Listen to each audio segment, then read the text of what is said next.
Bom, nós estamos já há algum tempo falando desses temas, coisas celestiais.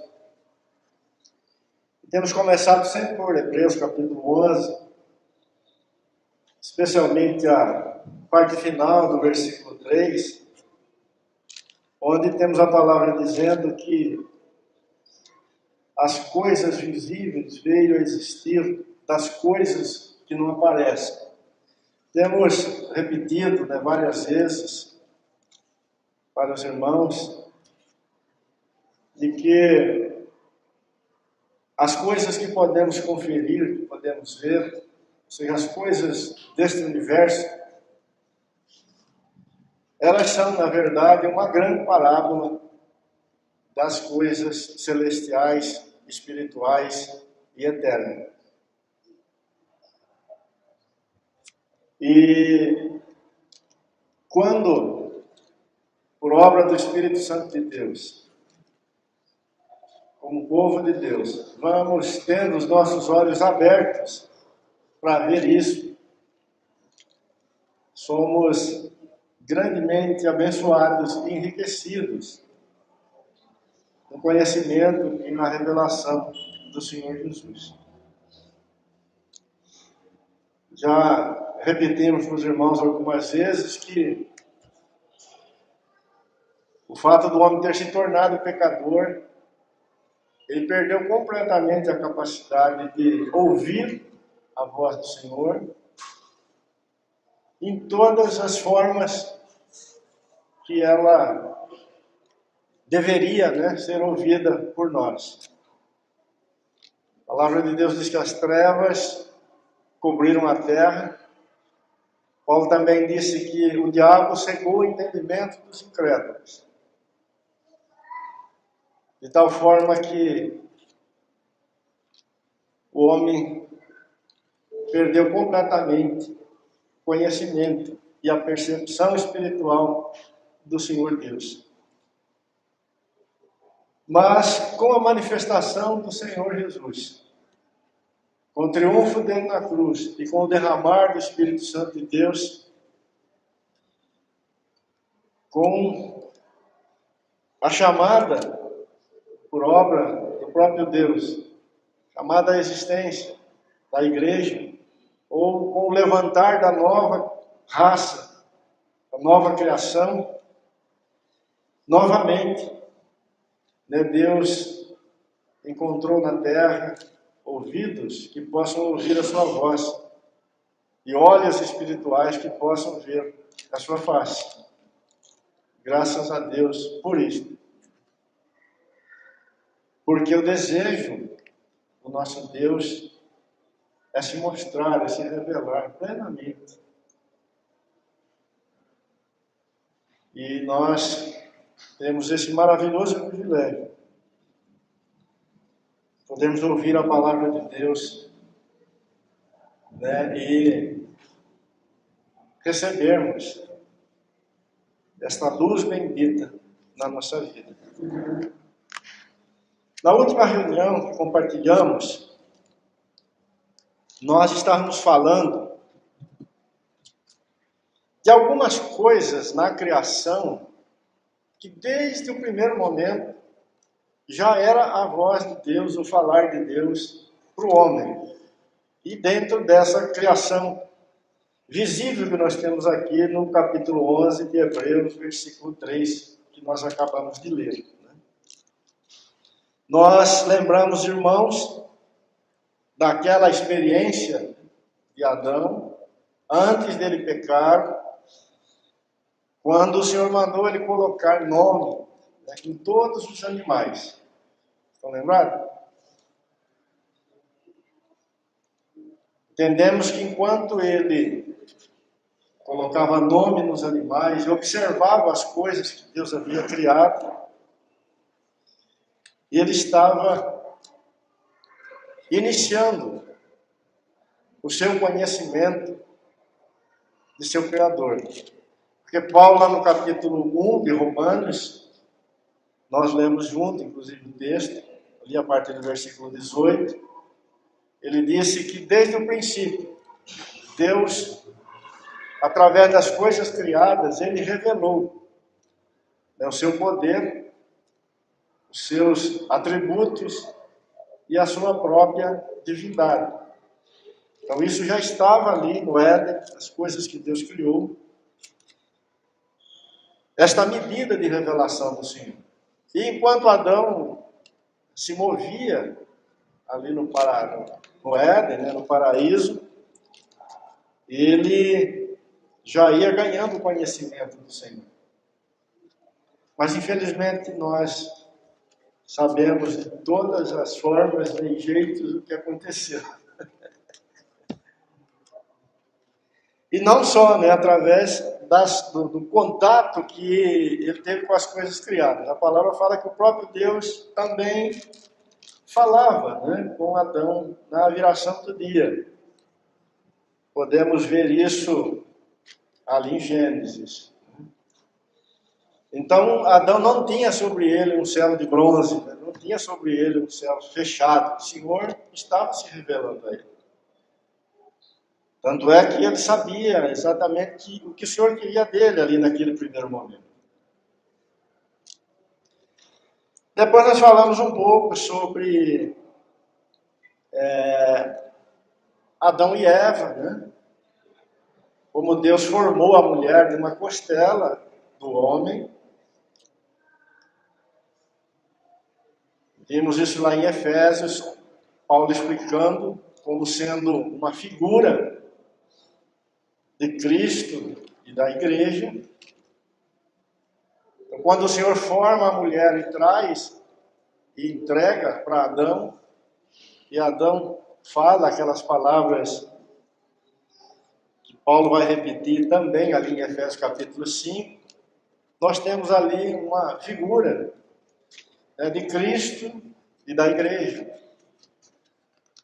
Ou seja, essas coisas estão acontecendo bem no início, antes mesmo do homem pecar. Deus ali já está revelando o seu propósito eterno em Cristo Jesus. Vimos que Deus tomou, né, uma costela de Adão e com ela fez uma mulher. E Adão disse que ela era, de fato, uma ajudadora idônea, que ela foi tomada, né, da sua carne, dos seus ossos, e que agora eles seriam um. Isso fala diretamente de Cristo e da igreja. E nós vamos prosseguir hoje. E eu anotei algumas coisas aqui. O que deve ser colocado no nosso coração é chamar a atenção dos irmãos para isso. Isso aqui é para toda a nossa caminhada com Cristo aqui na Terra. Podemos viver aqui neste mundo 100 anos servindo o Senhor e vamos ter tesouros e mais tesouros que nós temos que cavar em relação a isto.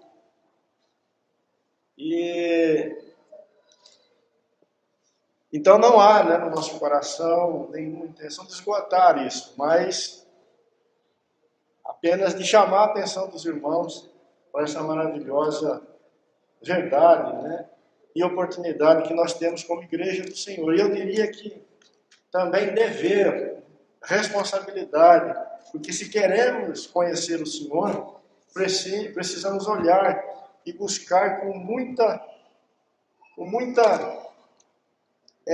vontade, né, com muito empenho a sua palavra, para que Ele ministre, né, na nossa vida toda a sua vontade. Eu queria ainda falar mais um pouquinho, sobre o primeiro homem. Na carta que Paulo escreveu aos Coríntios, capítulo 15, vamos ler esse versículo 47 desta carta.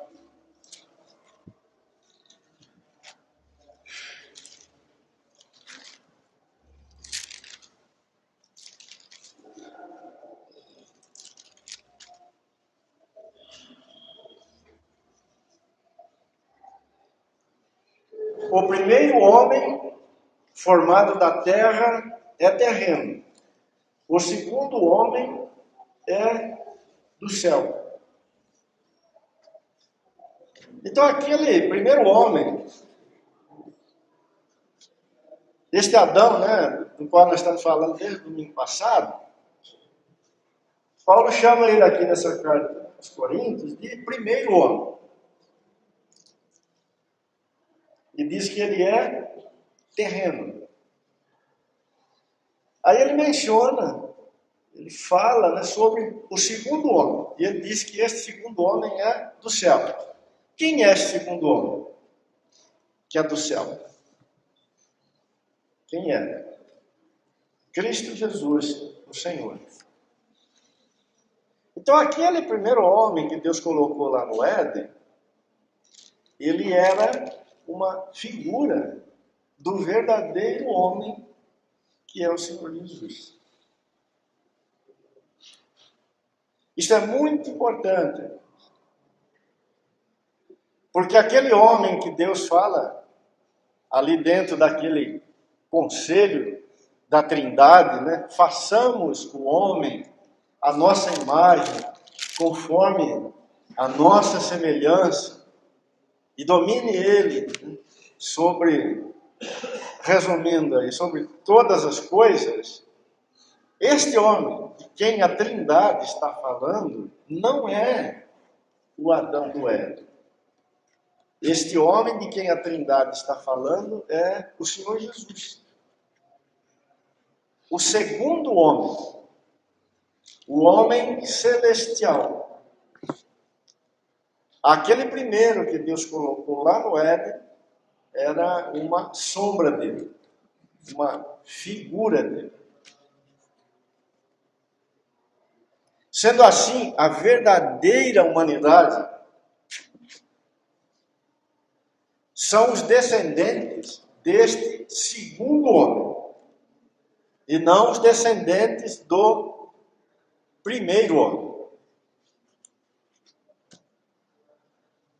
Principalmente, né, não vamos aqui entrar em detalhes, isso aqui é uma outra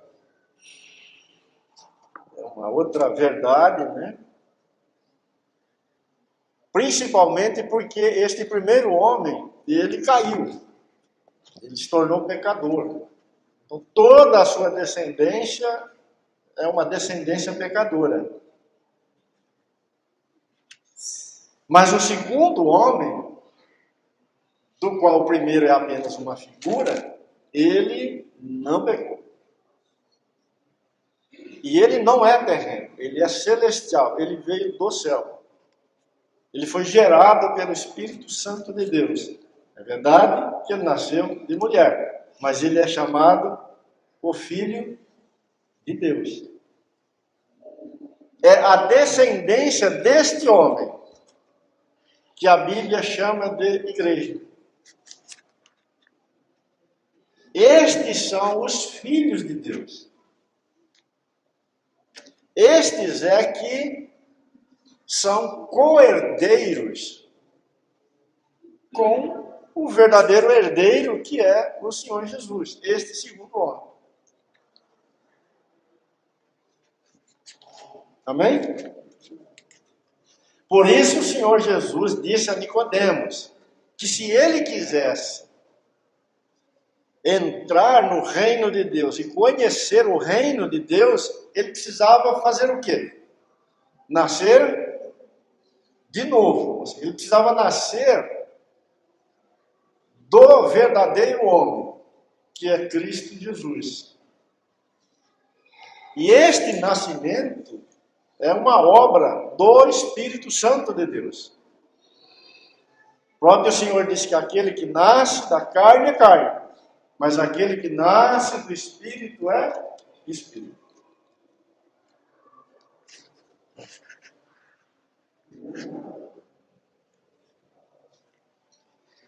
Mais um pouquinho desse Adão aí. Agora, olhando para o macho e para a fêmea, para Adão e Eva. Os dois são figuras, ou é uma figura, né, de Cristo e a igreja, e da igreja. Vamos olhar lá em Gênesis capítulo 1, vamos voltar para Gênesis capítulo 1.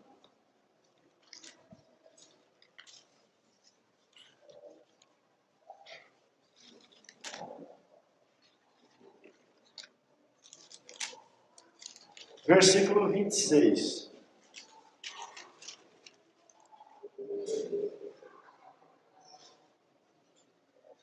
Também disse Deus: façamos o homem à nossa imagem, conforme a nossa semelhança. A Trindade está dizendo isso.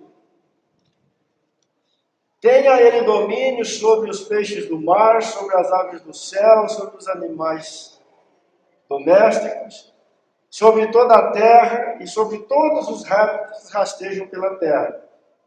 Criou Deus, pois, o homem à sua imagem, a imagem de Deus o criou. Homem e mulher os criou. Então, este homem que Deus cria aqui, ele é macho e fêmea.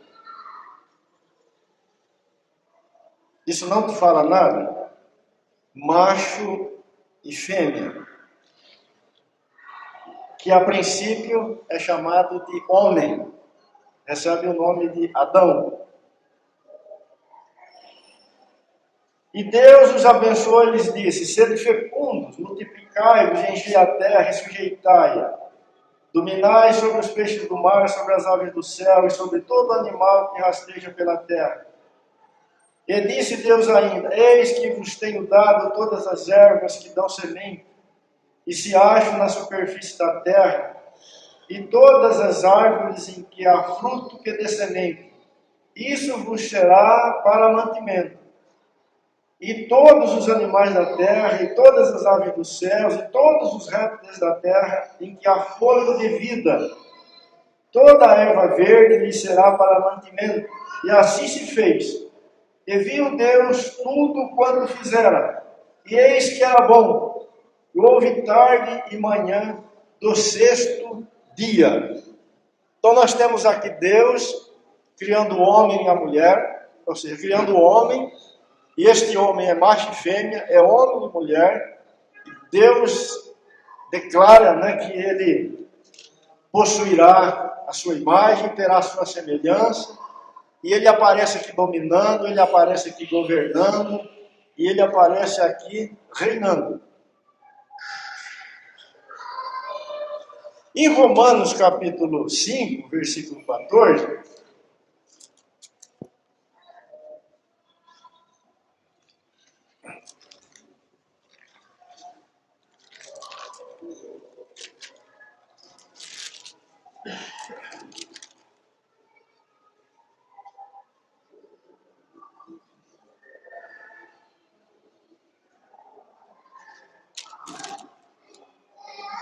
a palavra de Deus diz assim: entretanto, reinou a morte desde Adão até Moisés, mesmo sobre aqueles que não pecaram à semelhança da transgressão de Adão, o qual prefigurava aquele que havia de vir. Quem tem uma versão que fala que Adão era uma figura daquele que havia de vir? A minha versão está falando isso, mas essa outra coloca ainda de forma mais clara. Quem tem? Lê para nós.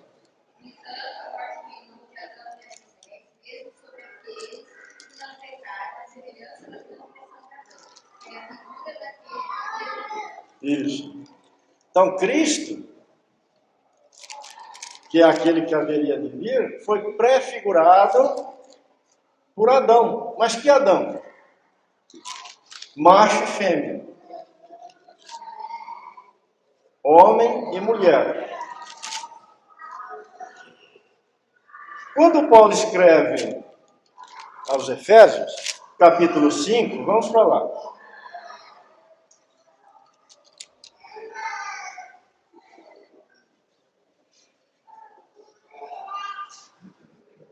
A partir do versículo 22.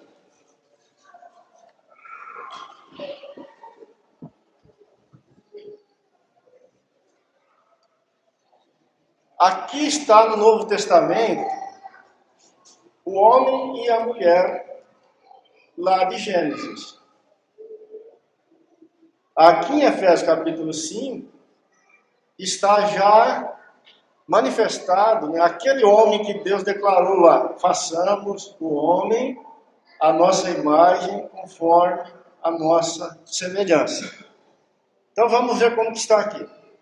As mulheres sejam submissas aos seus próprios maridos como ao Senhor, porque o marido é o cabeça da mulher, como também Cristo é o cabeça da igreja, sendo este mesmo o salvador do corpo. De onde a mulher foi tirada? Da costela do homem. Aqui Paulo está dizendo que Cristo é o salvador do corpo. Verso 24. Como, porém, a igreja está sujeita a Cristo, assim também as mulheres sejam em tudo submissas aos seus maridos. Maridos, amai a vossa mulher, como também Cristo amou a igreja e a si mesmo se entregou por ela, para que a santificasse, tendo-a purificado por meio da lavagem de água pela palavra, para apresentar a si mesma igreja gloriosa, sem mácula e sem ruga, nem coisa semelhante, porém santa e sem defeito. Assim também os maridos devem amar a sua mulher como seu próprio corpo. Quem ama a esposa, a si mesmo se ama. Aquela mulher lá do Éden, o que Adão falou dela quando o Senhor trouxe, até a presença de Adão a mulher que ele havia criado? O que Adão falou? Essa aí é ossos dos meus ossos e carne da minha carne. Paulo está dizendo aqui, quem ama a sua esposa, a si mesmo se ama. Porque ninguém jamais odiou a sua própria carne. Antes a alimenta e dela cuida, como também Cristo o faz com a igreja. Então a igreja é a carne de Cristo e os ossos de Cristo. A igreja é a mulher. Cristo é o homem.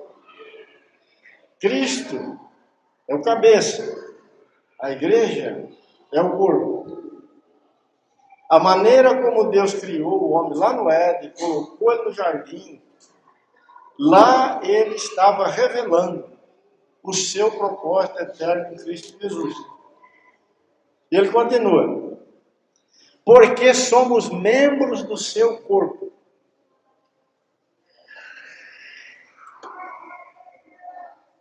Vamos parar um pouquinho aqui. Nós vivemos aqui na Terra o tempo todo consciente disso. Vamos ser bastante sinceros.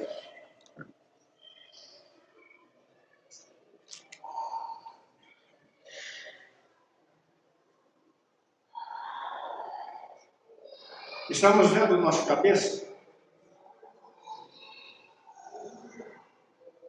Estamos? Não. Mas temos um cabeça.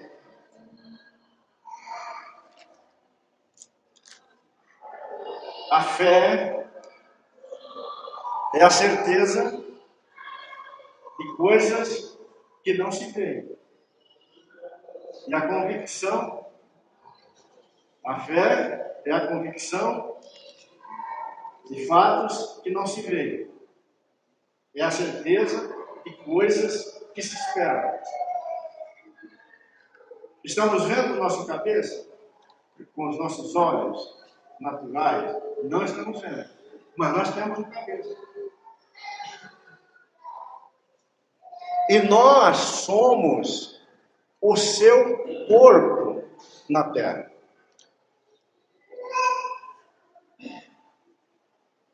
Somos membros do seu corpo. O tempo todo, irmão. 24 horas por dia. Nós somos membros do corpo de Cristo.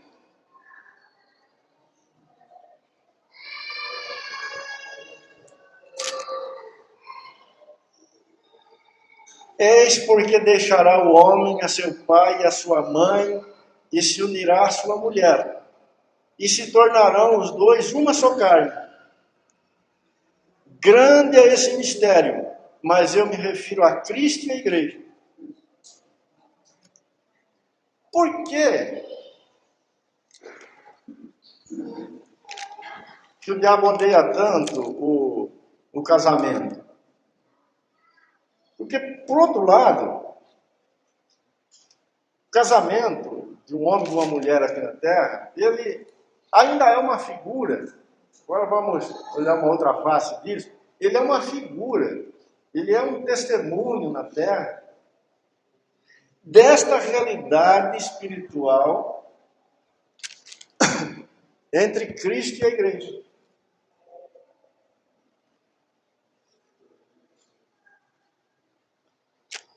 E o casamento, né, o matrimônio entre um homem e uma mulher, tem como propósito maior, supremo, e realmente ocupa os olhos, vamos dizer assim, do Senhor, ser este testemunho do Senhor na terra. Eis porque deixará o homem seu pai e sua mãe, se unirá à sua mulher, e se tornarão os dois uma só carne. Toda vez que um homem e uma mulher se casam, eles estão falando na terra, de novo, daquele evento que ocorreu lá no Éden, que aponta diretamente para Cristo e para a igreja. Toda vez que um homem ama a sua mulher e cuida dela aqui na terra, ele está de novo dando testemunho daquele evento que ocorreu lá no Éden, quando aquele homem recebeu a sua mulher tirada dos seus ossos, da sua carne, e se uniu a ela, se fazendo um com ela. Toda vez que uma mulher se sujeita ao seu esposo, ela está de novo na terra, dando testemunho daquele evento que ocorreu lá no Éden, que aponta diretamente para Cristo e para a igreja, que é o propósito eterno de Deus.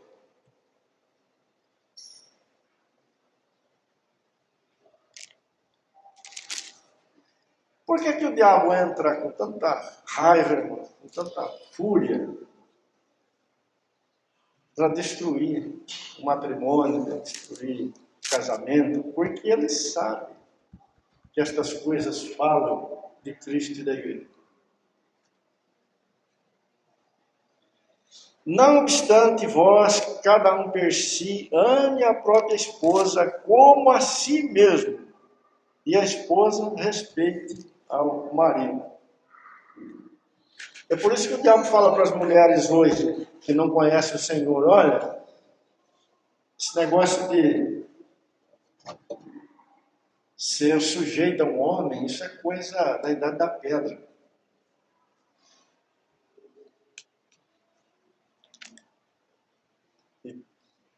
E é por isso que o diabo diz para os homens: ó, esse negócio de cuidar da esposa e amar ela e viver para ela é coisa da idade da pedra. Ele sabe onde ele está colocando o dedo. Ele está sujando aquela figura que aponta para aquele evento que mostra Cristo e a igreja.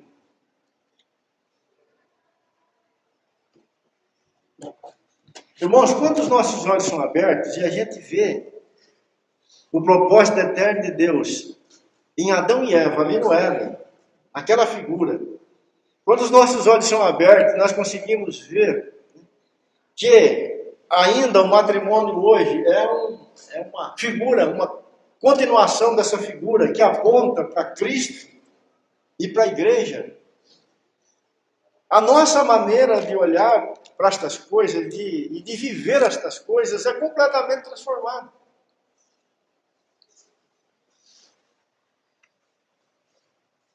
Quando a palavra de Deus fala que o justo viverá pela fé, isso implica em muitas coisas. Não está falando só do perdão que ele recebe quando ele crê que Cristo, o Senhor, é o Cordeiro de Deus. Quando a palavra de Deus fala que o justo viverá da fé, está falando que todo o seu modo de vida, aqui neste mundo visível, tem como base o mundo celestial. É para lá e é de lá que nós tiramos a nossa verdade, porque a verdade é celestial, é o próprio Filho de Deus.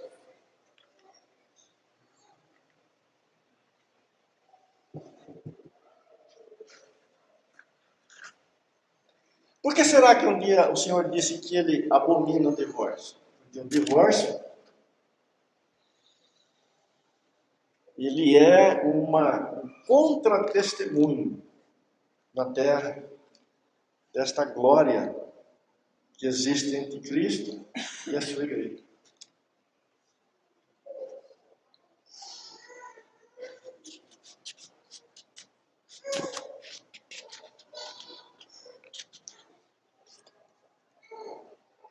Lá no Éden, vamos prosseguir, né? Lá no Éden tinha estava a árvore da vida. Gênesis 2:9.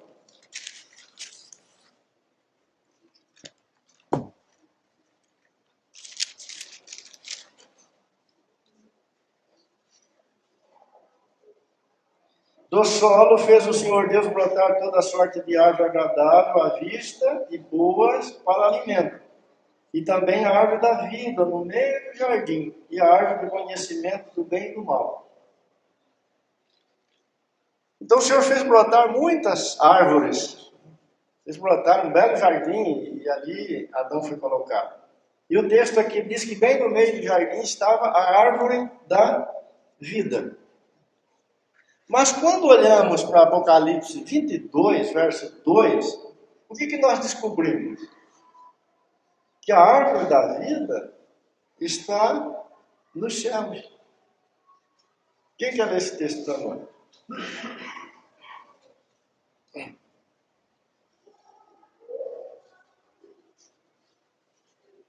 Alguém achou? No meio da sua praça, e de uma e da outra banda estava a árvore da vida, produz 12 frutos, dando seu fruto de mês em mês. E as folhas da árvore são para a saúde das nações. Ai, que maravilha! É verdade que o texto de Apocalipse 22 não fala algo que nós podemos ainda compreender plenamente, né? Mas fala algo maravilhoso. Diz que a árvore da vida estava lá no jardim do Éden, bem no meio do jardim. E que não estava lá só para fazer efeito, né? Havia, com certeza, no coração de Deus, se Adão fosse confirmado em obediência, havia no coração de Deus a intenção de que ele comesse daquela árvore. Ela é uma figura do próprio Cristo.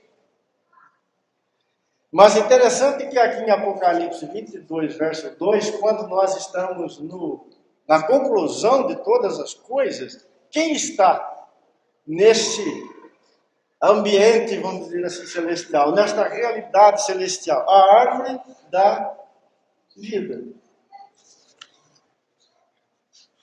Então, quem estiver por lá, vai comer da árvore da vida. Ô, irmãos, eu não sei que jeito que é, mas eu quero comer dessa árvore. Não importa se passamos a vida inteira aqui na terra comendo goiaba, né, comendo banana nanica, comendo amora, né? Aqui. Manga, né? Mas a árvore da vida está aguardando o povo de Deus.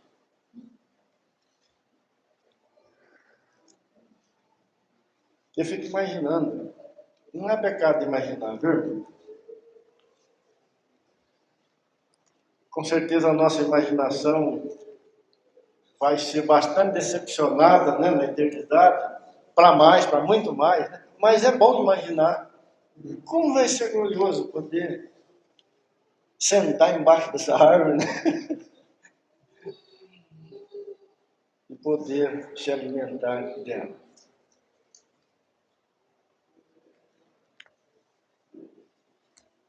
Aquela que estava ali no Éden,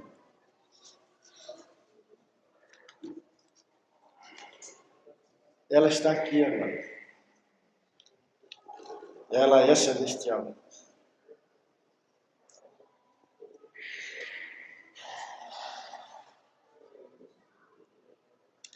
Nós falamos um pouquinho, eu não sei se foi no ano passado,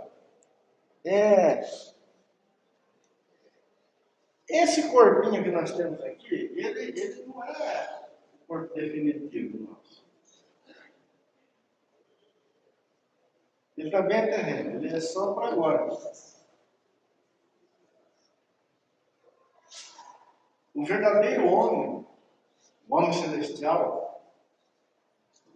ele também possui um corpo celestial. O Senhor Jesus, quando ele ressuscitou, ele esteve entre os nossos irmãos lá no começo, por 40 dias neste corpo celestial. Que privilégio, né, dos nossos irmãos apóstolos, eles puderam conviver com um homem nesta condição. E Tomé, incrédulo, foi convidado para ir colocar o dedo dele, né, conferir para ver se tinha osso, se tinha sido furado mesmo, se era. E este homem celestial, ele entrava assim, numa sala, numa casa, ninguém precisava abrir a porta, ele ia embora sem ninguém abrir a porta, ele estava em Jerusalém, estava lá na Galileia, não estava mais sujeito ao tempo, ao espaço e a coisa nenhuma deste mundo.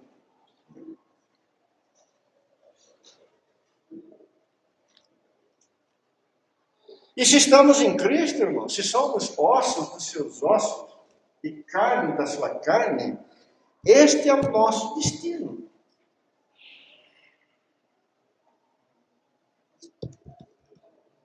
Então, se você ainda não considera esse corpo terreno alguma coisa muito provisória, não que você deve desprezar, não deve cuidar dele, deve se relaxar, não estou falando isso.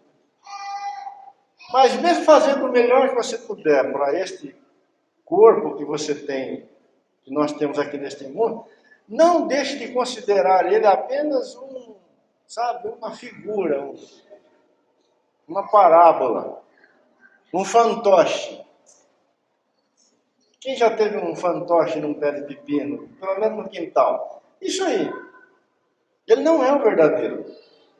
Você não vai existir eternamente se você está em Cristo, neste corpo. Você vai ter outro.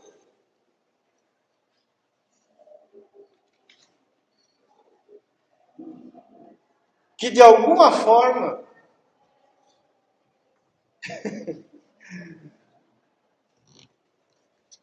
tem um jeitão desse, porque os discípulos, depois de um pouco de insistência, eles conseguiam reconhecer o Senhor Jesus.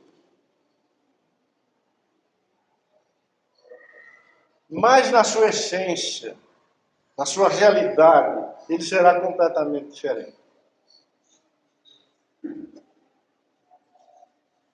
Olha o que Paulo falou na carta que ele escreveu aos Coríntios mesmo, né?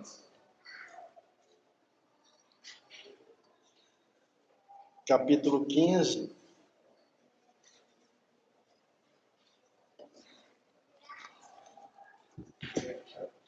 Primeira carta de Paulo aos Coríntios, capítulo 15.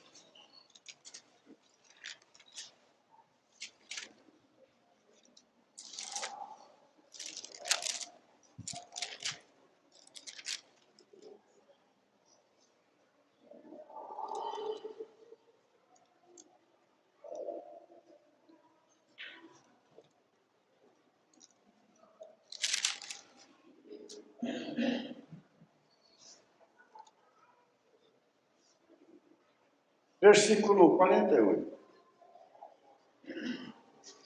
Como foi o primeiro homem terreno, tais também os demais homens terrenos.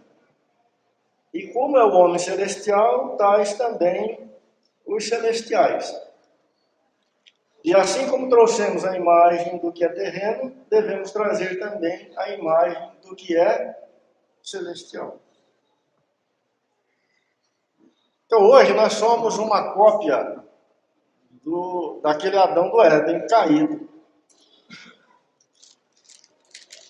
E bem piorado, né? Porque o Adão comia agrotóxico lá no Éden, né? Ele viveu mais de 900 anos, mas morreu. Mas nós trazemos a imagem dele. Agora Paulo está dizendo que quem está em Cristo também vai trazer a imagem de Cristo. Vai ser como Cristo. E isto é maravilhoso, né? O apóstolo João, ele fala algo tremendo sobre isso. Ele fala assim: vede que grande amor nos tem concedido o Pai ao ponto de sermos chamados filhos de Deus. E de fato somos filhos de Deus. Por essa razão o mundo não nos conhece, porquanto não conheceu a Ele mesmo. Amados, agora somos filhos de Deus, e ainda não se manifestou o que havemos de ser. Sabemos que quando Ele se manifestar, seremos semelhantes a Ele, porque haveremos de vê-lo como Ele é. Seremos semelhantes a Ele. Por que João, pelo Espírito, fez essa afirmação? Porque ele disse, né, que seremos capazes de vê-lo como ele é. Irmãos, quem de nós, na nossa grande dificuldade, tem no seu coração plena consciência e experiência com estas glórias celestiais que possuímos como igreja do Senhor? Só isto daqui, irmãos, tem poder se for recebido, se for bebido, se for comido, todo o coração, com toda a sede, com toda a fome. Só esta verdade aqui tem poder para fazer de nós, como filhos de Deus, né, um homem ou uma mulher vitorioso até o último dia da nossa vida nessa terra. Seremos semelhantes a Cristo.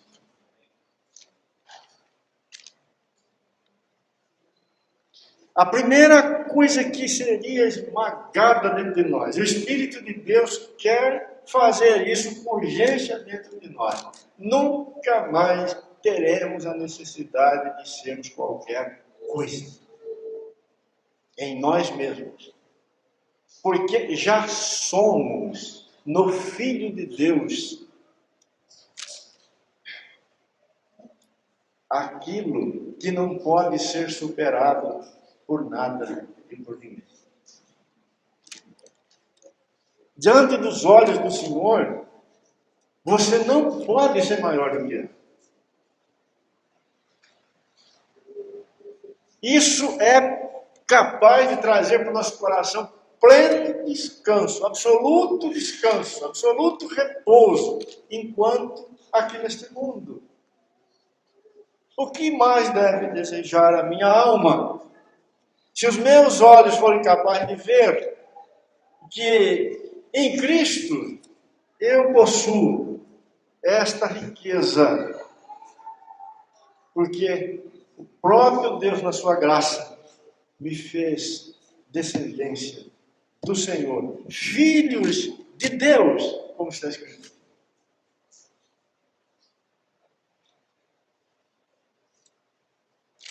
Agora, se o diabo conseguir pegar o nosso coração e nos convencer de que, como filhos de Deus, o melhor que nós podemos alcançar é possuirmos uma coleção de carros importados, a nossa vida será uma desgraça.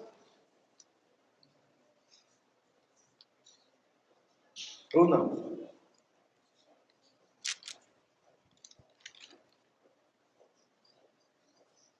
Por que que os apóstolos, pelo menos dois, um dia antes de eles de fato conhecerem o Senhor, eles usaram até a mãe deles para fazer isso, né?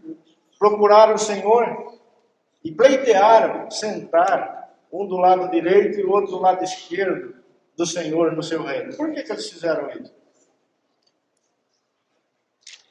Porque eles almejavam, eles aspiravam coisas grandes. Mas quando eles conheceram de fato o Senhor, e quem está falando aqui foi um dos que pediu esse lugar, foi João. Ele falou: irmãos, Deus nos fez seus filhos, e agora somos filhos, mas ainda não se manifestou o que havemos de ser. E quando ele se manifestar, seremos semelhantes a ele, porque seremos capazes de vê-lo como ele é. Querido, um dia você vai poder ver a face do Senhor Jesus, sem morrer.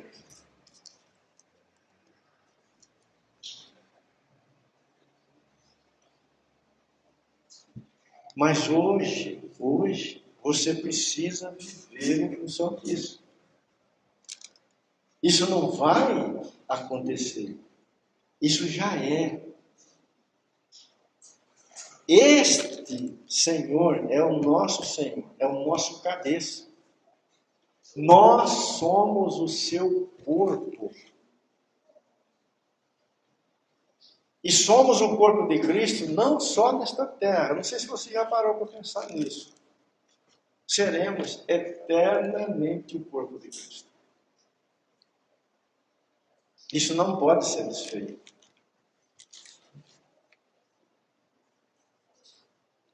Sabe por que o inferno vai ser terrível?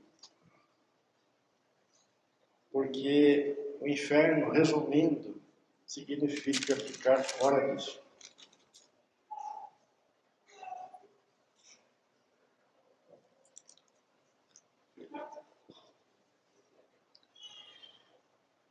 Em 1 Coríntios capítulo 12,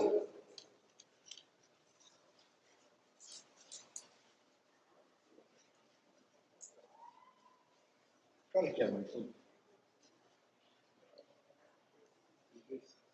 8:36. 7:36. 1 Coríntios capítulo 12.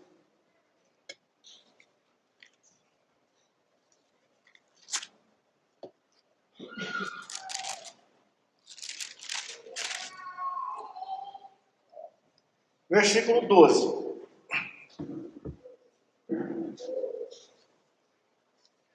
Paulo aqui está falando de como a igreja deve funcionar, especialmente quando ela está reunida. Mas lógico que isso aqui é para existir, ser real, né? Ser a nossa experiência 24 horas por dia. Mas especialmente quando estamos reunidos.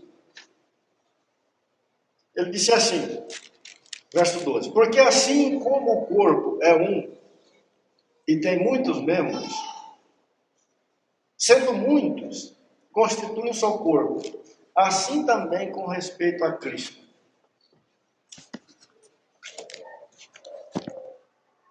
Vamos pensar aqui um pouquinho junto. A maneira como Deus criou o nosso corpo, ela também é uma parábola, uma figura. Deus podia ter criado o homem de outro jeito. O homem podia ser uma bola. Podia. Ele não podia ser uma bolona aí, rolava para lá e para cá. Não podíamos ser quadrados, né? Ou uma vara assim que nem um bambu, um desastre de perna para se locomover. Não podia ser assim. O que mais que a gente podia ser?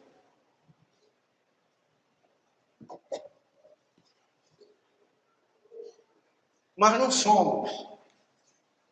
E aqui está o dedinho de diabo de novo. O Darwin não nasceu aí por acaso. Todos os seus ensinos têm um pai. Porque o homem, o corpo do homem, a forma como o homem é constituído, é uma parábola. Irmãos, devemos ir todos os dias, devemos ir vorazmente, né, para as Escrituras, para a palavra de Deus, para conhecermos o Filho de Deus. Mas o nosso corpo, nosso próprio corpo, é um grande testemunho de Cristo. Nós podemos aprender muito do Senhor olhando para o nosso corpo.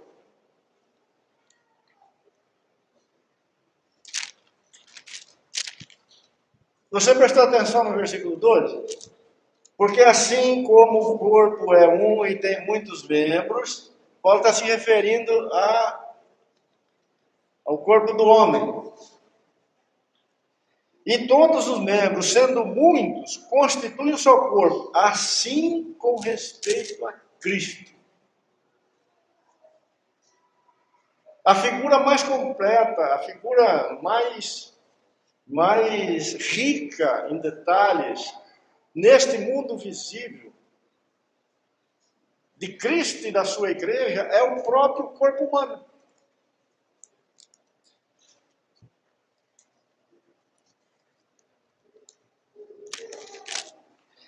Pois, em um só Espírito, todos nós somos batizados em um corpo, quer judeu, quer grego, quer escravo, quer livre. E a todos nós foi dado beber um só Espírito.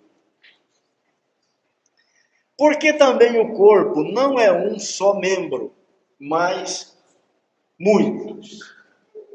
Então, como eu disse, o Senhor não nos criou, né, como uma bola, como uma vara, como um cubo. Ou seja, como um só membro. Como foi que o Senhor criou o nosso corpo?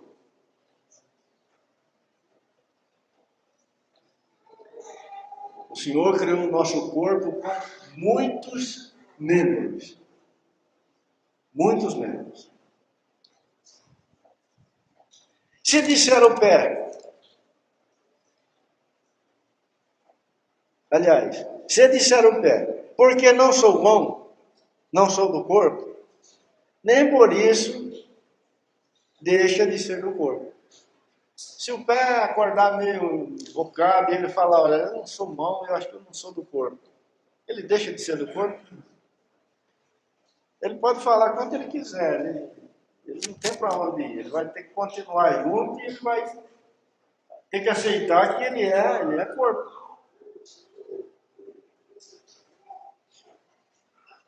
Se o ouvido disser, porque não sou o olho, não sou do corpo, nem por isso deixa de ser, a mesma coisa. Se todo o corpo fosse olho, onde estaria o ouvido? Se todo fosse ouvido, onde estaria o olfato?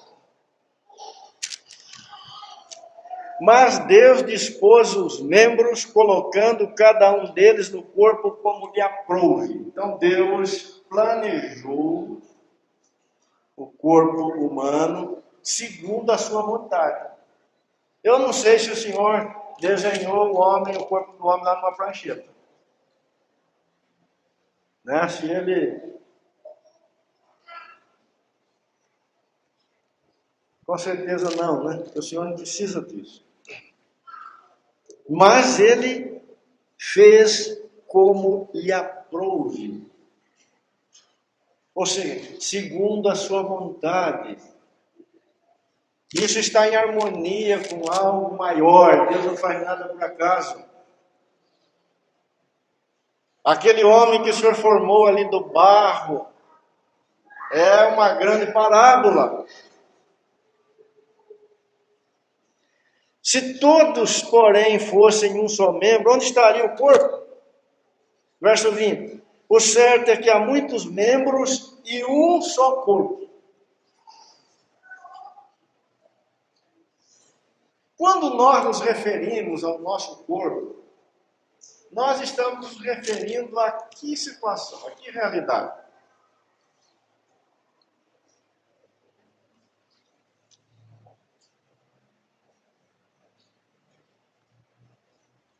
Quando a gente fala assim, puxa, mas eu estava com o corpo tão dolorido, nós estamos falando do quê? A nossa mão estava doendo,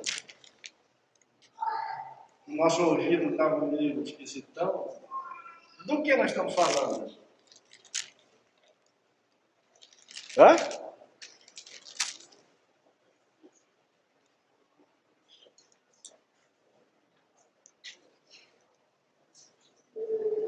O certo é que há muitos membros, mas um só corpo. Guarde isso.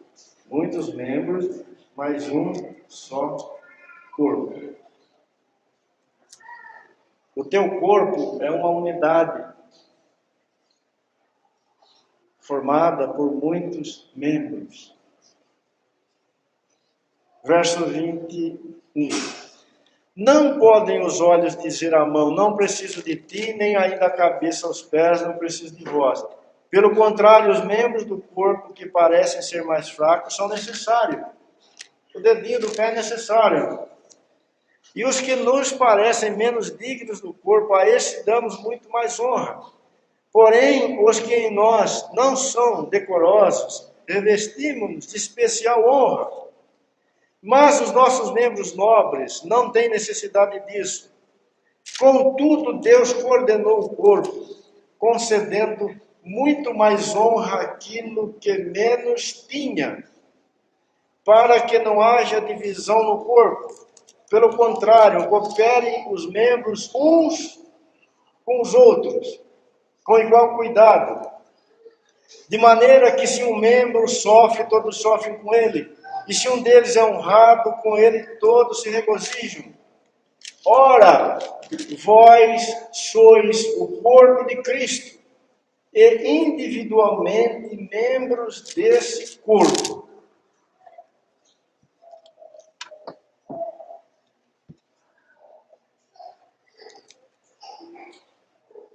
Todos nós, individualmente, somos um membro do corpo de Cristo. Um membro.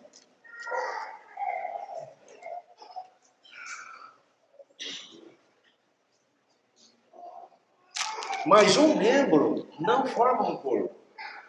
O corpo é formado por muitos membros.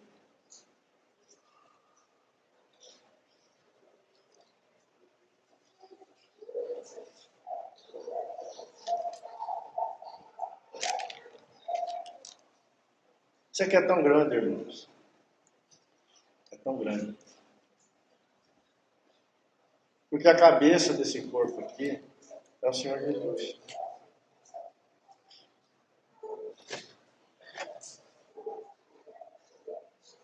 E ela está nos céus. E nós estamos aqui na terra.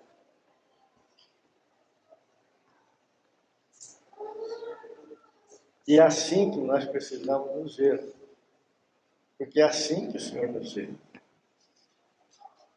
Quando o Senhor cuida da igreja, como Paulo disse lá em Romanos 5, Ele está cuidando da sua própria carne. Ele está cuidando do seu próprio corpo.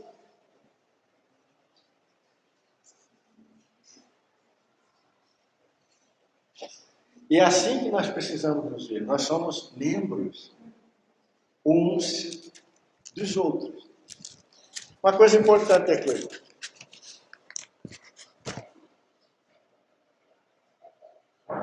Todos nós aqui temos duas mãos. Quem aqui já acordou e viu uma mão brigando com a outra? Se acordou de madrugada assim assustado e as duas mãos estavam ferradas no tapa. Já aconteceu lá, Marcão? Não? Por que não acontece? Porque as nossas duas mãos, elas estão no corpo e elas têm comunhão no cabeça.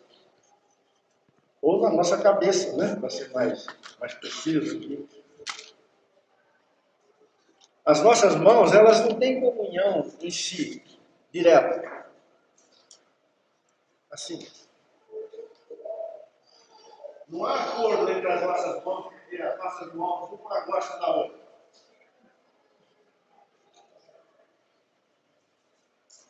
Não há acordo entre os nossos pés, porque um acha o outro cheirosinho, bonitinho, eles ficam o tempo todo ali um pertinho do outro. Nunca. Se deixasse os nossos pés um por conta do outro, eles se matam. Aliás, a comunhão que existe entre os membros do nosso corpo, ela existe por causa da cabeça. O pé direito tem comunhão com a cabeça. O pé esquerdo tem comunhão com a cabeça. É a cabeça que coordena os dois pés e por isso eles têm harmonia entre si.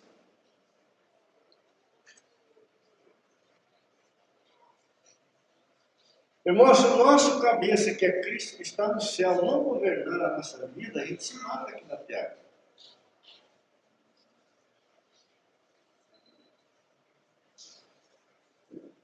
Mas se não temos olhos abertos para ver que o Senhor Jesus é de fato o nosso cabeça, e não nos submetemos a Ele, e se não permitimos que o Espírito de Deus faça a vida do Senhor Jesus reinar em nós,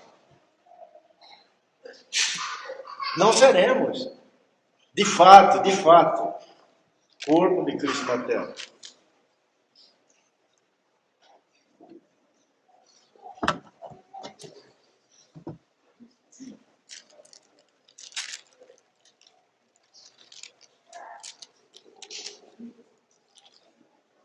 Quando você machuca o pé direito, o pé esquerdo ajuda ele por quê? Porque a cabeça faz ele ajudar.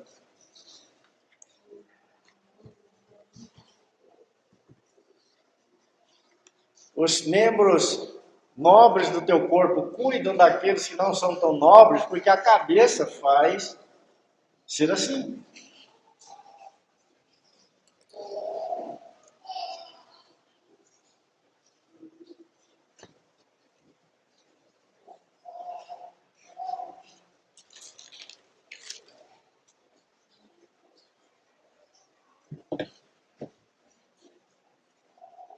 O apóstolo Paulo foi o primeiro que, pelo Espírito Santo de Deus, enxergou isso.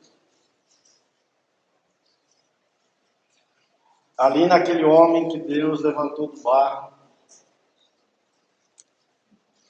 Adão, estava figurado o propósito eterno de Deus em Cristo Jesus.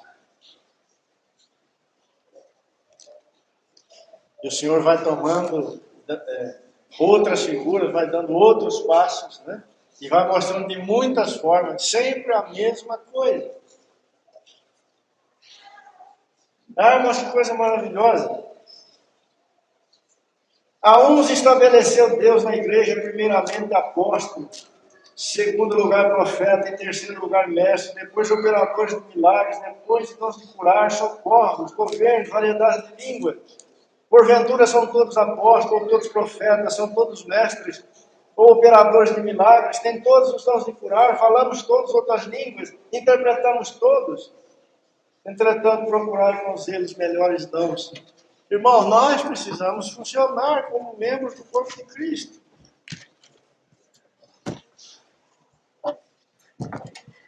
O maior sinal, a maior prova de que nós conseguimos ver Cristo e a sua igreja é quando começamos a funcionar como corpo de Cristo na terra.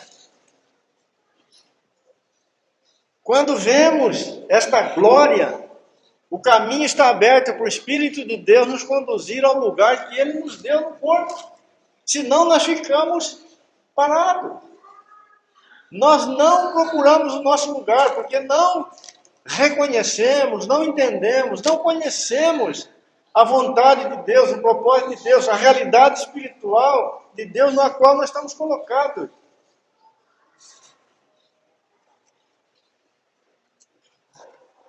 Se você está em Cristo, você é um membro do corpo de Cristo. Não tem como fugir disso. E não há nenhum membro do corpo sem função. Até a apendicite, aí que achava que não tinha função nenhuma, hoje já se sabe que ela tem função.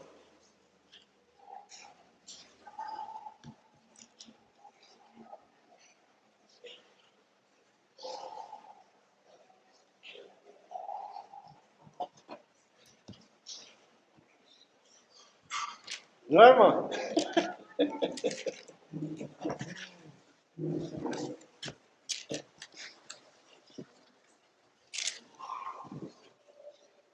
Ô, irmãos, se queremos saber como deve ser a nossa vida prática como igreja do Senhor na Terra, basta todo dia a gente dar uma olhadinha para o nosso corpo de manhã. Dá uma olhadinha, você tem uma aula assim, 30 segundos, de como deve funcionar.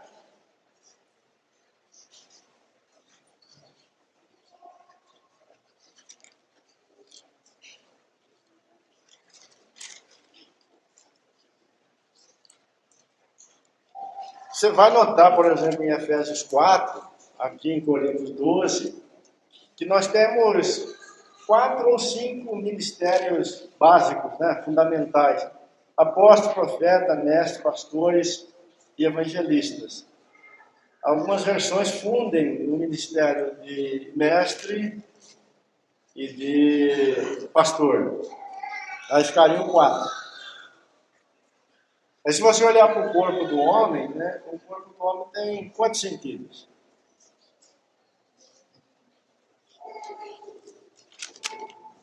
Tá?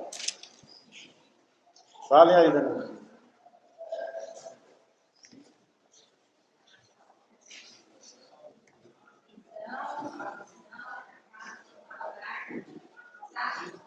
Sim? Falem bem alto, para todo mundo escutar.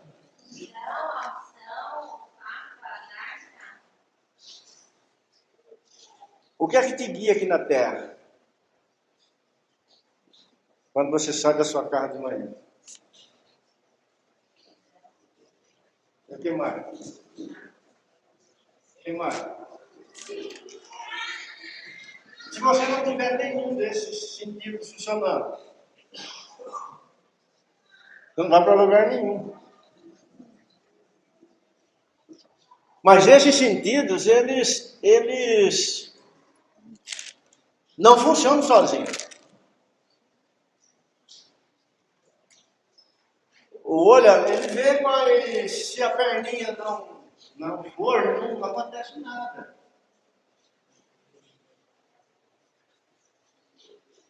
O ouvido ouve, né? Mas se não acontece nada.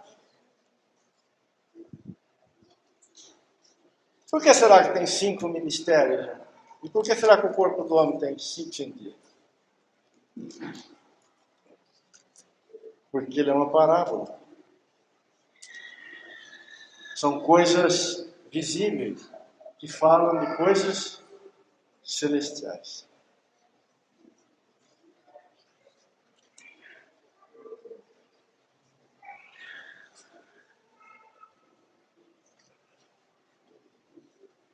Você sabia que a Lua, por exemplo, o Sol e as estrelas, elas falam de Cristo, da igreja e dos filhos de Deus? São figuras.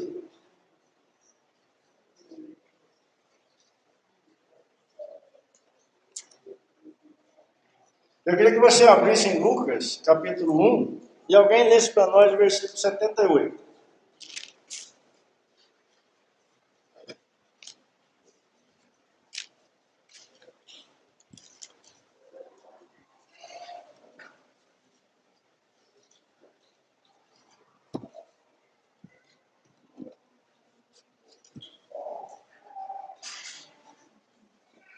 Quem achou?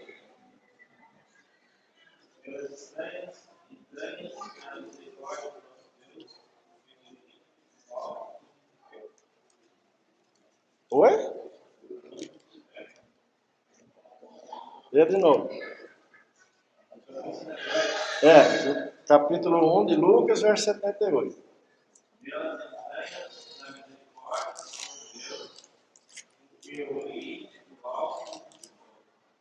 Quem tem uma versão diferente dessa? Graças à profunda misericórdia do nosso Deus, pela qual a aurora lá do alto nos visitará. Tem uma outra versão. Quem tem uma outra diferente? Graças à eternidade e misericórdia do nosso Deus, pela qual, como a luz da aurora, nos visitará desde a Tem uma versão que, no lugar de luz da aurora, que luz do Oriente, é colocado sol. Ninguém tem essa versão? Hã? Lê, Celso. Graças à eternidade e misericórdia do nosso Deus, pelo qual nos visitará o sol nascente da aurora. Isso. E o versículo seguinte? Para abominar os que jazem nas trevas e na sombra da morte, e dirigir os nossos pés pelo caminho da paz. De quem a palavra de Deus está falando aí? Do Senhor Jesus.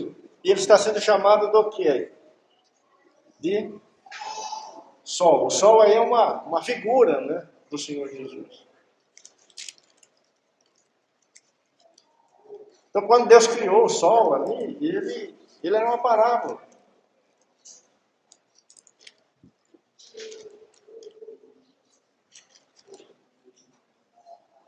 Em Gênesis capítulo 15, nós já estamos indo para o fim. Opa.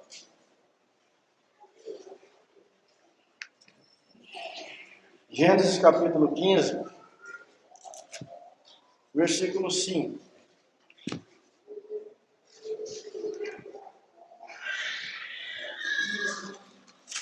O Senhor está encorajando Moisés, Abraão, né? Gênesis 15, versículo 5. E está prometendo dar a ele um filho. E o Senhor fala assim: então conduziu-o até fora da tenda, né? Deus tirou Abraão para fora da sua tenda, e lhe disse: olha para os céus e conta as estrelas, se é que podes. Ele disse: serás assim a tua posteridade. Então, quando Deus quis mostrar a quantidade de filhos que Abraão teria, o tamanho que seria a sua descendência, ele usou o quê? As estrelas do céu.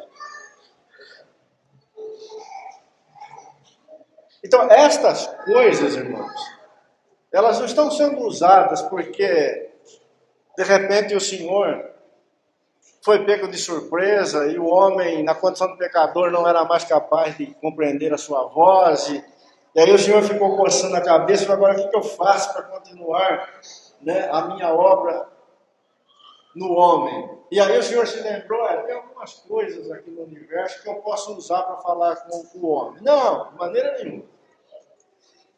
Tudo que Deus criou de forma intencional, para ser uma parábola. Porque cada necessidade que Deus tem para mostrar algum aspecto do seu propósito, Ele tem dentro da criação algo completamente preparado para ser usado.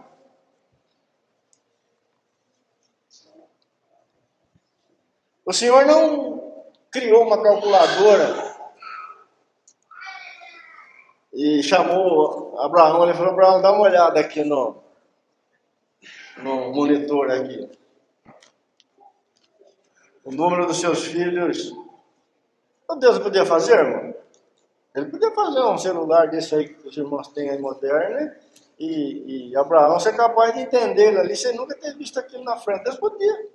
Ele criou Isaac. Mas Deus já tinha algo prontinho, que só foi necessário tirar Abraão do lado de fora da tenda e falar: dá uma olhadinha para cima, velho.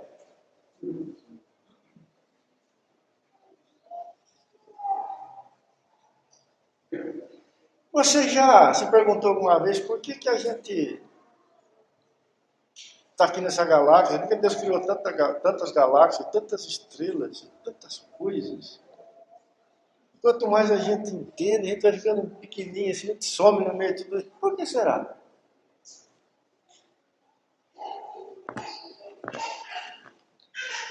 Gênesis capítulo 37, um pouquinho para frente, José tem um sonho. E nesse sonho está a continuidade do propósito de Deus passando pela vida dele. Gênesis 37, versículo 9. Teve ainda outro sonho, se referindo a José. Eu referi-o a seus irmãos, dizendo: sonhei também que o sol, a lua e 11 estrelas se inclinavam perante mim. Nós sabemos que José tinha 11 irmãos. E ele fala que teve um sonho, e nesse sonho ele viu o sol, ele viu a lua e viu 11 estrelas que vinham e se inclinavam diante dele. E ele contou para os seus irmãos esse sonho. Contando a seu pai, contou para seu pai também, e a seus irmãos, repreendeu o pai e lhe disse: que sonho é esse que tiveste?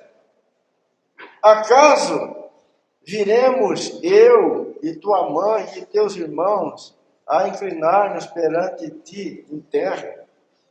Então o sol, a lua e as estrelas aqui aparecem como tipo, né, de Jacó, a mulher de Jacó e dos filhos de Jacó. Isso aqui é a figura de Cristo, da igreja e dos membros ou dos filhos do Senhor que formarão esta igreja. Quando você olha para o céu, você tem o Senhor falando e mostrando o que está no seu coração através destas coisas.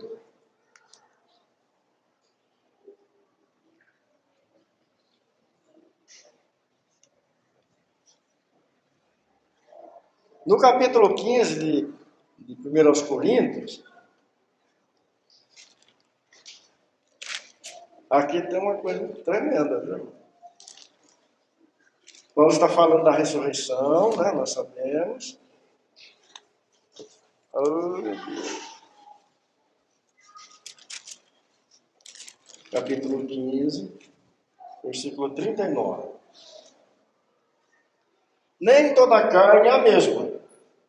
Porém, uma é a carne dos homens, outra a carne dos animais, outra a das aves, e outra dos peixes. Também há corpos celestiais e corpos terrestres. E sem dúvida, uma é a glória do celestial e a outra é a glória do terrestre. Sem nenhuma dificuldade para entender isso, né? Mas não para aí. Uma é a glória do sol, outra é a glória da lua e outra a das estrelas. Porque até entre estrela e estrela há diferença de resplendor. Pois assim também é a ressurreição dos mortos. Semeia-se o corpo na corrupção, ressuscita na incorrupção. Semeia-se em desonra, ressuscita-se em glória. Irmãos, as estrelas estão aparecendo aqui como figuras dos ressurretos. E Paulo ele fala um negócio interessante aqui, né? Ele diz que até entre as estrelas há diferença de glória. Lógico que isso tem uma relação lá com a diferença que ele colocou no início entre carne de animal, de peixe, de aves, né? Mas o que está sendo também focado é que há uma diferença entre o brilho ou a glória que existe entre as estrelas. Quando você olha para o resto de todo o Novo Testamento, você vai descobrir o Senhor falando claramente a respeito dessas coisas. Que no seu reino um vai reinar sobre 10 cidades, outro vai reinar sobre 5, outro vai reinar sobre uma. Não foi assim? Nem todos serão iguais. Um vai ser porteiro, o outro vai ser... Todos brilham, todos têm glória. Mas tem umas estrelonas, tem. Nenhuma supera o sol. Mas tem umas estrelonas bonitas.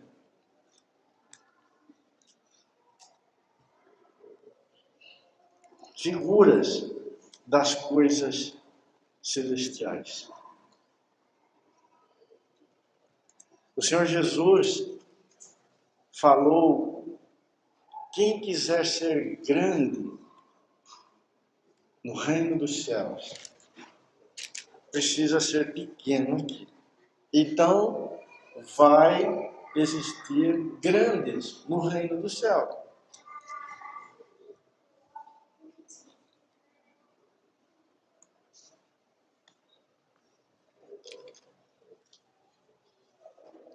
Tem umas estrelinhas, irmãos, que é preciso aquele telescópio.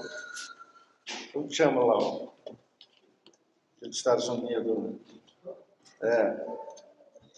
Com carga máxima para enxergar ela. Não é estrela. E tem umas que durante o dia dá para ver. Quem que é com estrela aqui de dia? Não foi quando levou uma pancada na cabeça, não é? Nunca viu estrela de dia? Não? Entra dentro de um poço feito para tirar água de uns 15 metros, qualquer hora do dia, de preferência no meio do dia. E pode olhar para cima que você vai ver estrela a qualquer hora.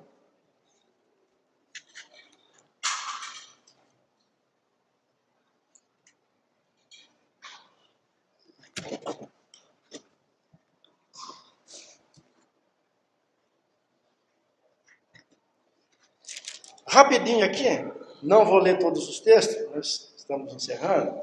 Por exemplo, luz e trevas, fala de quem? De Deus e do diabo. Por que temos dia e noite? A terra estava coberta com o quê? Quando Deus tomou a decisão de refazer a terra. O que é que cobria a superfície da terra? As trevas. E Deus não tirou completamente as trevas da terra. Ele amontoou as trevas de uma certa forma, né? Sempre nós temos metade da terra iluminada e metade da terra escura. Por que será? Temos aqui o diabo e temos aqui o Senhor.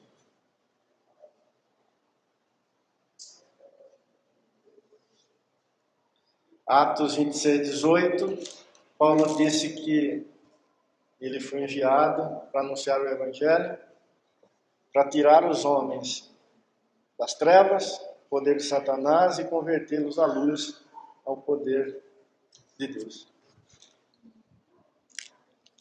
Por exemplo, os metais, os muitos metais que existem nesse mundo. O Senhor usa muitos deles para falar dele próprio, das riquezas celestiais.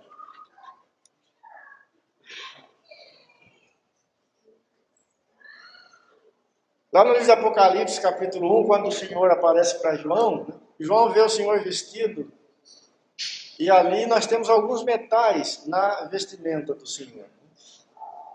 Ele tem os pés como bronze polido. Ele tem um cinto feito de quê? De ouro.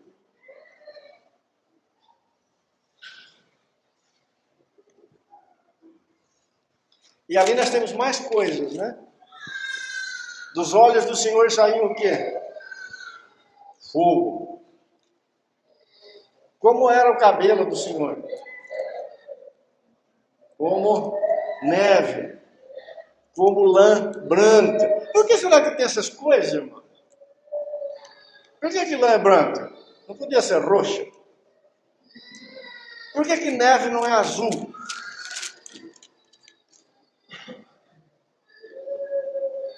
Por que o ouro tem as características que tem? Você sabe que o ouro não enferruja. Ele não muda nunca. E quando Deus quer falar de si, da sua glória, da sua natureza, ele sempre usa o ouro como figura.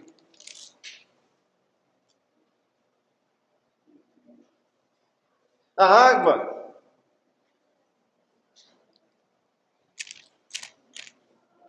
você vai lá no dilúvio, por que o Senhor destruiu o mundo com água? Ele não podia ter destruído o mundo a cacetada? Ter mandado lá milhares de anjos, cada um com um porrete, em 2 minutos não ficava ninguém vivo, era uma pancada e cada um estava todo mundo morto. Mas fez chover 40 dias e 40 noites, e cobriu toda a terra com água. Tinha trabalho, e água que saía de tudo quanto é lado. Aí quando você vai para o Novo Testamento, né, você descobre que tudo aquilo ali é uma figura da morte, do juízo, da ressurreição de Cristo. Porque a arca que Deus mandou fazer,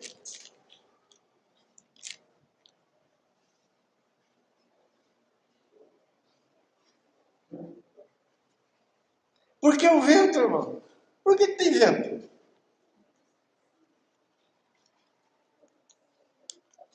Precisava ter vento. Se a gente não tivesse nariz nem pulmão, não precisava ter vento. Mas Deus colocou pulmão no homem e ele precisa de vento. Se não tiver vento, ele morre. Não existe nenhum lugar da terra que não tenha vento, não tenha água. Vai para as Escrituras, você descobre que o vento está sempre relacionado com o Espírito de Deus, com as suas obras. Eles falam destas coisas celestiais.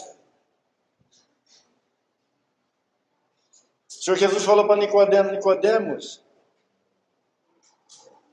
o que eu estou falando para você é como é uma obra do Espírito Santo de Deus, que tem um paralelo aqui na terra, que é o vento, que sopra para onde ele quer, sai de um lado e vai por outro, como a sua vontade desejar. E ninguém sabe de onde ele vem, nem para onde ele vai.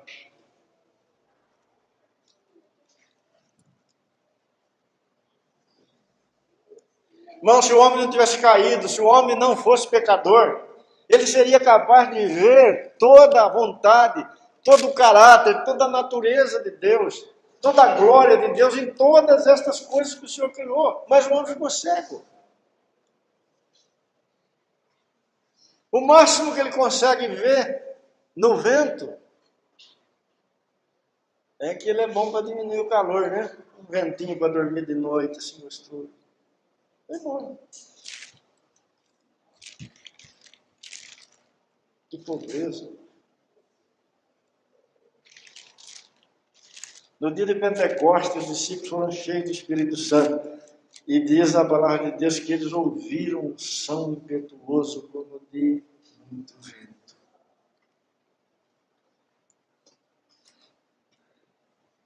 O Espírito de Deus pairava sobre a face do abismo. Ou seja, ele estava em toda a terra. Essa atmosfera que envolve a terra é uma figura desse envolver do Espírito de Deus, cuidando desse propósito eterno de Deus em Cristo Jesus. E por último aqui, os bichos, né, os animais. Nós temos na palavra de Deus, muitas vezes os animais sendo figuras de Cristo, o mais comum, aliás, o mais conhecido, né? Qual é? Hã? O leão? Também. O cordeiro. O cordeiro. O cordeiro. Quando Deus criou o cordeiro, ele caprichou no cordeiro. Mas aí nós temos o bode. Aí nós temos a serpente. Eu não sei se o dragão existiu. Será que existiu mesmo? Existiu ou não existiu, ele é um tipo do diabo.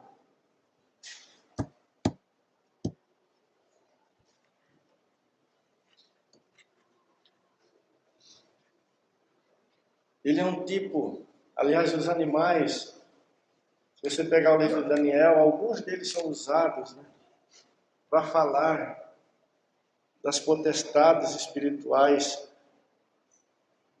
que dominavam e que ainda dominam os reinos que existem na terra. Daniel viu alguns deles.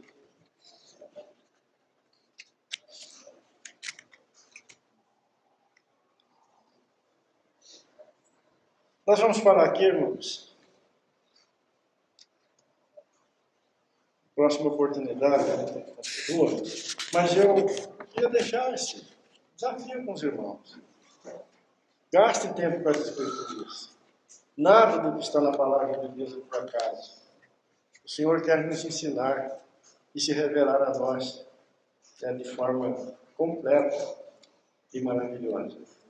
E na medida que nós vamos ganhando olhos para ver estas coisas, nós conseguimos ver também por que o diabo age do jeito que age neste mundo. Por que as coisas são combatidas do jeito que elas são combatidas.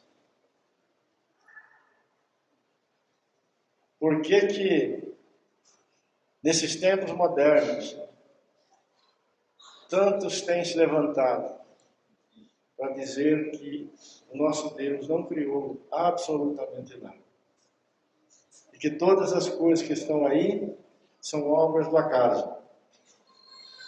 Isto significa dizer, Deus nunca falou. Deus nunca tem falado nada. E com isso manter os homens nas trevas. Amém? Senhor, te damos graças por esse tempo, por tua palavra. E dependemos e confiamos no Senhor,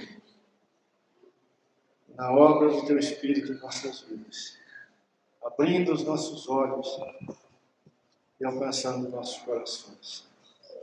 Nos ajude, Senhor, te suplicamos.